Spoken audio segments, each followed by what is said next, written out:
Okay, so since I'm navigating the rock tunnel with nothing interesting happening, well, as promised, I'm going to talk about continuity in the Pokemon universe, and you better go get your stuff because we could be at it for a while.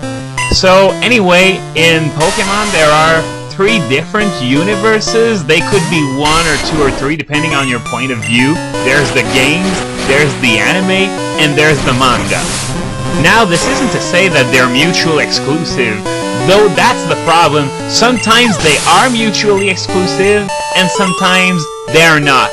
And one of the cases where they're both is, well, characters that recur in all 3 universes, such as, for example, the gym leaders.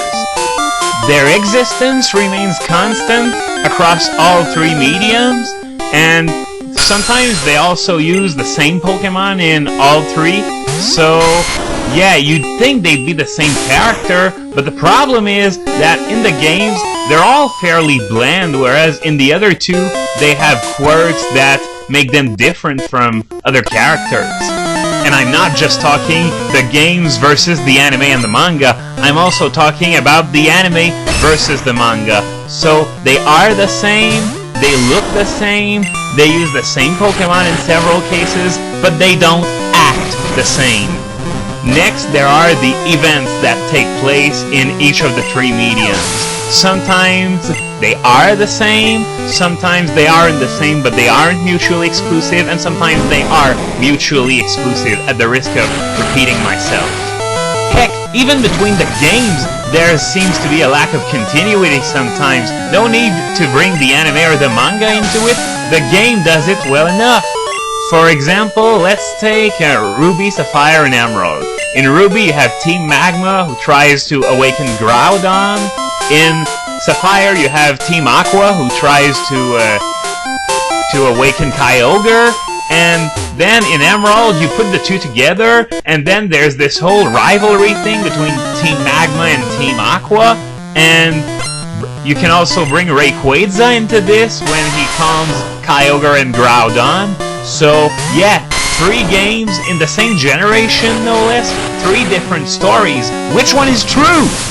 Personally, I think Emerald takes precedence over the first 2, since it's more complete, and I think the events of Emerald are recreated relatively well in the anime, in that 1-hour Kyogre vs. Groudon special, so yeah, I think it would be Emerald. But back to the game for a moment. If you see me switching Alakazam, it's because I think that guy there is the one with a few Geodudes that can detonate, and I really don't want to take any chances when it comes to Razor Leaf's accuracy, because it's only 95, and if I miss, that Geodude's gonna go kablamo, and I risk taking heavy damage or even dying, which of course I don't want to happen. And Psybeam does the job well enough anyway, so there's no reason to risk everything by trying to land Razor Leaves on Geodude.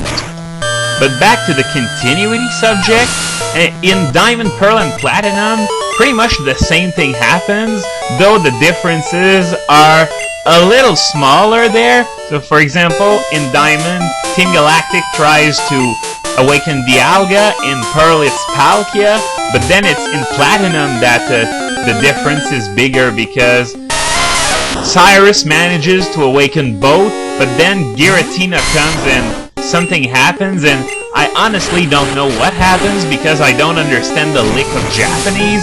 I'd be grateful to anyone who could tell me what's going on in that part of the game in Platinum. So anyway, you get the idea of how events can change between the anime, manga, and games, and even between the games themselves. And one final thing I wanted to cover is, well, I've already talked about the supporting characters, but then there's the main characters, which are the biggest case you could make for the 3 universes actually being separate from one another. And just to get the point across, I'm going to take the biggest example there is, and that would be Dawn. She looks the same in all 3 universes, she has the same name in 2 of them, but that stops there. Because in the games, she's portrayed as being Rowan's assistant, I think. In the anime, she's a coordinator, much like May, and in the manga, she's a lady who lives in a mansion. And as I said, she isn't called Dawn. Her name is, well, she's referred to as Lady Berlitz for the longest time, but then it turns out that, as I said a couple of videos earlier, her real name turns out to be Platina.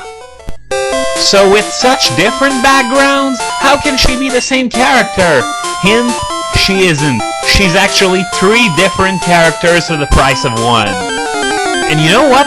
What that hiker just said makes me think, why is that Snorlax falling asleep at the worst possible spot there is?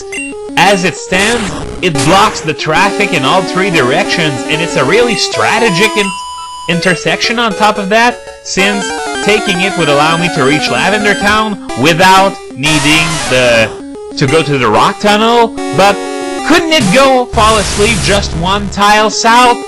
I could go to Lavender Town that way, and I mean, sure, I know why they did that. It's because the game designers wanted to restrict where I was able to go at that stage of the game, but taking off those realistic goggles for a moment, yeah, that Snorlax is a huge ass. Well, it has a huge ass too, but that's beside the point. So anyway, back to what I was saying, it's not just Dawn. Just about every major character has alternate identities depending on which universe you're talking about. For example, well, Red is the mute hero of the Red, Blue, and Yellow, and Ash is based on him in the anime. Although he's not mute anymore and he has the power to defeat ground-type Pokémon with a Pikachu. Seriously, you can tell that the anime tries its darndest to establish the same type advantages as in the games, but it's hard to take that seriously when you remember that whole aim for the horn thing, and then the fact that he tries the same thing on a Seeking, and the Seeking reflects back the Thunderbolt and knocks out the Pikachu with it. How can you take the anime seriously after that? Well, okay, there's not much else I can say about that, because, well, whether the Pokemon universe is just one big universe or 3 different universes, well, that's all open for debate, because, seriously, some of the characters are identical, so if it were just one big universe, which would make a lot of sense, because what are the odds that so many characters would be identical, or at least close to identical, through 3 different universes? Then again, the opposing theory doesn't make much sense either, because that would imply you've got Dawn triplets running around with the exact same outfit and stuff, and yet they never ever run into each other, despite usually running into the same characters. That makes no sense, whatever your position is. Now, there's no time left for this in this video, but I wanted to compare Pokemon canon to another franchise where debating what's canon and what's not really gets messy after a while when you really think about it, and you may have guessed it, I'm talking about Star Wars. Because yeah, Star Wars is an even bigger mess than Pokemon. In Pokemon you just have the games, the anime, and the manga. In Star Wars, if you take into account the expanded universe, then you've got the movies, you've got TV shows, you've got novels, you've got practically every single form of media that exists. And thankfully there's a system in place which allows to tell what's more canon than what. So join me next time as I delve deeper into the universe of Star Wars and the Holocron.